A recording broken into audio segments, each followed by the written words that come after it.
நமச்சிவாயம். ஜெய் வராகி. உலகம் முழுவதும் வாழக்கூடிய வாராகி டிவி நேயர்களே, அம்பாளுடைய ஆசீர்வாதம் வாராகி வாழ வைப்பால் வாராகி.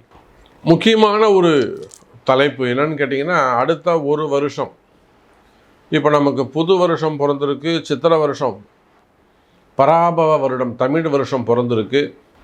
இந்த தமிழ் வருஷம் நமக்கு எப்படி இருக்க போகுது, அந்த ஃபண்டு க்ரைசிங் அது எப்படி இருக்க போகுது, அதாவது அப் அண்ட் டவுன்ஸ் இருக்க போதா, இல்லை ஃபண்டு ஃப்ளோ எப்படி இருக்க போகுது.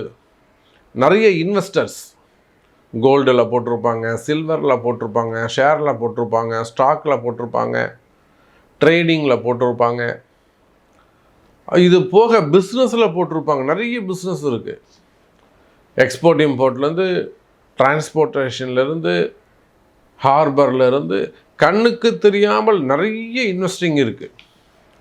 நமக்கு தெரிஞ்சதெல்லாம் ஒரு 7-8 தான் நம்ம சொல்கிறோம். எக்ஸ்போர்ட் இம்போர்ட்டு, அப்புறம் அந்த share market, stock market, something 2-3 சொல்கிறோம். பட் நிறைய இன்வெஸ்டிங் இருக்குது. அது எல்லாமே இந்த வார் நடந்ததுனால நிறைய இன்வெஸ்டர்ஸ்க்கு கொலாப்ஸ் ஆகிப்போச்சு, தலைகீழாக மாறிவிட்டது, டோட்டலாக டேமேஜ் ஆகிப்போச்சு.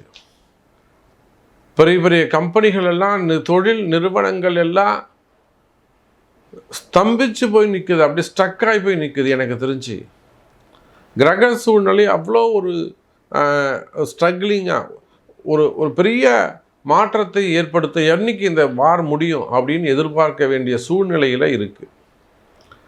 இன்றைக்கி தேதி 8/4 ஏப்ரல் 8ஆம் தேதி இந்த ஷூட் நடக்குது. நான் மார்ச் மாதம் ஷூட் நடக்கும்போதே சொன்னேன், என்னுடைய 2 பதிவுகளுக்கு முன்னாடி போய் பார்த்தீங்கன்னா தெரியும், ஏப்ரல் மாதம் 14-16 தேதிக்குள் அல்லது 20ஆம் தேதிக்குள்ளே இந்த வார் முடிவடைஞ்சிரும், முடிவுக்கு வந்துடும், ரொம்ப நாள் நடக்காது அப்படின்னு சொன்னேன். இதை முன்கூட்டியே சொல்ல முடியுமா சார் அப்படின்னு கேட்டால், அதை சொல்கிறதுக்கு தானே ஜோசியம் இருக்குது, அதை கண்டுபிடிக்கிறதுக்கு தானே நாம் இருக்கோம். அப்போ வார் வந்ததை சொன்னீங்களா சார் அப்படின்னாக்கா, அதுவும் சொல்லப்பட்டது. நம்முடைய முன்னாடி பதிவில் ஓப்பனிங் போய் பாருங்கள். ஏன் நடந்ததுன்னா, சூரியன் எப்போ கும்பத்துக்கு வந்தாரோ, அதாவது மார்ச் மாதம் 14ஆம் தேதி, வாரம் எப்போ ஸ்டார்ட் ஆச்சுன்னு நீங்கள் பார்த்து, மேபி ஒரு 7 days பிஃபோர் ஆர் ஆஃப்டர் இருக்கும், அவ்வளோதான். அப்போது பிறந்திருக்கக்கூடிய இந்த தமிழ் புத்தாண்டு வேர்ல்டு வைடு பொருளாதாரம், மக்களுடைய பொருளாதாரம் எப்படி இருக்க போகுது, இன்வெஸ்டர்ஸ், மெயினாக இன்வெஸ்டருக்கு என்ன பதில் கிடைக்க போகுது, அவங்களுடைய ஃபண்டு ஃப்ளோ டிரான்சாக்ஷன் எப்படி இருக்க போகுது, ஜாப் வைஸ் அவங்களுக்கு எப்படி இருக்க போகுது, company factory wise, order wise அவங்களுக்கு எப்படி இருக்க போகுது, மெயினாக அவங்களுடைய உலக பொருளாதாரம், மக்களுடைய தனி மனித பொருளாதாரம் எப்படி இருக்க போகுது பார்க்கலாம், பாருங்கள். கன்னிராசி. கன்னிராசிக்கு ஒரு அதிர்ஷ்டமான வருஷம் அப்படி தான் சொல்லணும். இந்த வருஷத்தில் இருந்து தான் உங்களுக்கு மாற்றமே ஏற்பட போகுது. பிறந்திருக்கக்கூடிய இந்த தமிழ் வருஷத்தில் இருந்து தான், இந்த ஃபினான்ஷியல் இயர் தான் 2026-27 ஒரு நல்ல மாற்றம் ஏற்பட போகுது.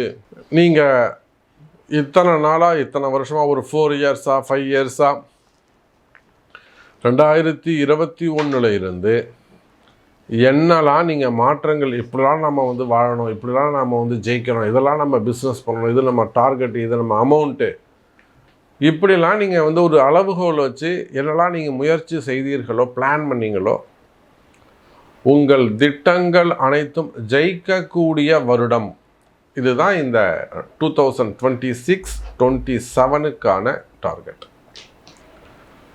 அப்போ கன்னிராசி அன்பர்களே, நீங்கள் யாராக இருந்தாலும் சரிதான். ஏன்னா கன்னிராசியில் நமக்கு நெருங்கிய நிறைய நண்பர்கள் அதிகம். அரசியல் அதே போல் சினிமா துறையில் நிறைய குடும்பங்கள். ஸோ அவங்களாம் சின்ன சின்ன பிஸ்னஸ் பண்ணுறாங்க, ரெண்டல் பிஸ்னஸ் பண்ணுறாங்க, ஒரு வாடகை வருது, அதை வச்சு அவங்க ரன் பண்ணிக்கிட்டு இருக்காங்க. நடுவில் அவங்க இந்த ஃபேமிலியில் கூட கொஞ்சம் இஷ்யூஸ் இருந்தது, பிள்ளைங்களால் வரக்கூடிய பிரச்சனைகள்.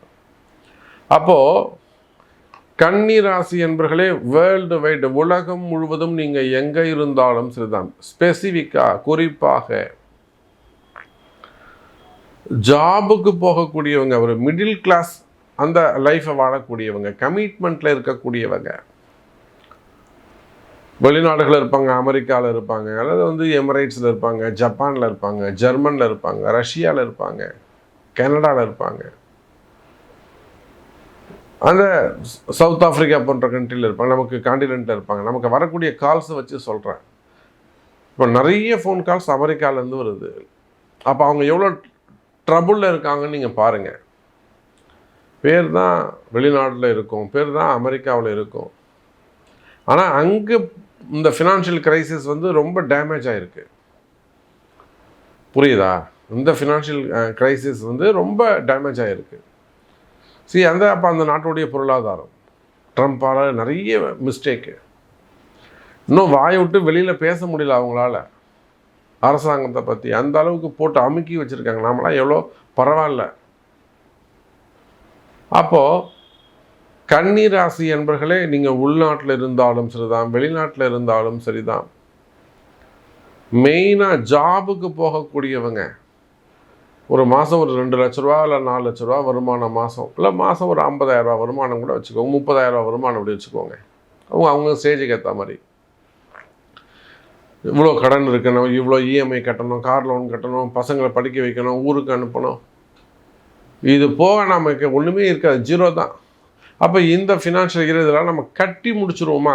அப்படி கிராஸ் பண்ணி வருவோம், ஒரு கேட்டாக கிராஸ் பண்ணி வருவோமா? மிஸ்டேக் நடக்காமல் இருக்குமா? நம்ம எங்கேயும் முடங்காமல் இருப்போமா? தடைகள் அந்த மாதிரி ஃபினான்ஷியல் கிரைசிஸ் உங்களுக்கு வராது, கவலைப்படாதீங்க. சிறு வியாபாரிகளாக இருந்தாலும் சரிதான், சின்ன பிஸ்னஸ் பண்ணக்கூடியவங்க, சின்ன வியாபாரம் பண்ணக்கூடியவங்க, நிறைய அந்த C&F மாதிரியோலாம் வந்து ஏஜென்சிஸ் எடுத்து நடத்தக்கூடியவங்க, புரியுதுங்களா? ஏஜென்சிஸ் எடுத்து நடத்தக்கூடியவங்க, சப் பிரான்ச்சஸ் எடுத்து நடத்தக்கூடியவங்க, டிஸ்ட்ரிபியூஷன் எடுத்து பண்ணக்கூடியவங்க, அதே போல் நேரடியாக கம்பெனிலேருந்தே டீலர்ஷிப் எடுத்து செய்யக்கூடியவங்க. அப்போ நீங்கள் யாராக இருந்தாலும், சின்ன பிஸ்னஸ் பண்ணக்கூடியவங்களாக இருந்தாலும் சரிதான், சின்ன கடைகளாக இருந்தாலும் சரிதான், விவசாய பெருமக்களாக இருந்தாலும் சரிதான், அல்லது விவசாயம் சார்ந்த பொருட்கள் பிஸ்னஸ் பண்ணக்கூடியவங்க, வெங்காயம், தக்காளி பெட்டியாக அதை அனுப்பி ஒரு பெரிய பிஸ்னஸ் பண்ணக்கூடியவங்க, அதில் எக்ஸ்போர்ட் இம்போர்ட் பண்ணக்கூடியவங்க, ஃப்ளவர்ஸு, ஃப்ரூட்ஸு, உணவு தானியங்கள் எக்ஸ்போர்ட் இம்போர்ட் பண்ணக்கூடியவங்க, நிறைய பிஸ்னஸ் இருக்குது. அதே போல் இன்வெஸ்டர்ஸ், கன்னிராசிக்கு அந்த தற்சமயம் வெள்ளி தங்கத்தில் முதலீடு செய்வது சிறப்பு. அதிலும் வெள்ளியில் போடுறது சிறப்பான எதிர்காலத்தை கொடுக்கும். இது போக அவங்க என்ன பண்ணுவாங்க, இப்போ நிறைய கன்னிராசி என்பவர்கள் ஸ்டாக் மார்க்கெட்டு, ஷேர் மார்க்கெட்டு, ஆன்லைனில் போய் போட்டு ஏமாந்துடாதீங்க. பொருளாக வாங்கி வச்சுக்கிறது தான் புத்திசாலித்தனம். நிறைய கன்னிராசி என்பவர்கள் தயவு செய்து ஆன்லைன் பிஸ்னஸ் பண்ணாதீங்க, ஆன்லைன் இன்வெஸ்ட்மெண்ட் பண்ணாதீங்க, ஆன்லைனில் கடனும் வாங்காதீங்க. இந்த கூகுள் மாதிரி கடன்லாம் கொடுக்குறாங்களா, அந்த ஆன்லைன் கடன் வாங்காதீங்க. சரி, நிறைய உங்களுக்கு இந்த வருஷத்துக்கான அட்வைஸ் கண்டிப்பாக தேவை. ஒவ்வொரு கன்னிராசி என்பவர்களுக்குமே கூட இந்த வருஷம் நாம் எப்படி நடந்துக்கணும், நாம் எதை செய்யணும், எவ்வளோ இன்வெஸ்ட் பண்ணணும், இந்த வருஷம் நமக்கு இந்த ஃபினான்ஷியல் இயர் எப்படி இருக்கும், இதை ஒவ்வொரு கன்னிராசி அன்பர்களும் தெரிந்து கொள்ளுதல் அவசியம். எனக்கு எப்படி சாமி இருக்கும், எனக்கு எப்படி நடக்கும் அப்படின்னு தெரிஞ்சுக்கிறது அவசியம். அதை உங்கள் பிறப்பு ஜாதகத்தை கொண்டு தெரிந்து கொள்ளுங்கள் கன்னிராசி அன்பர்களே.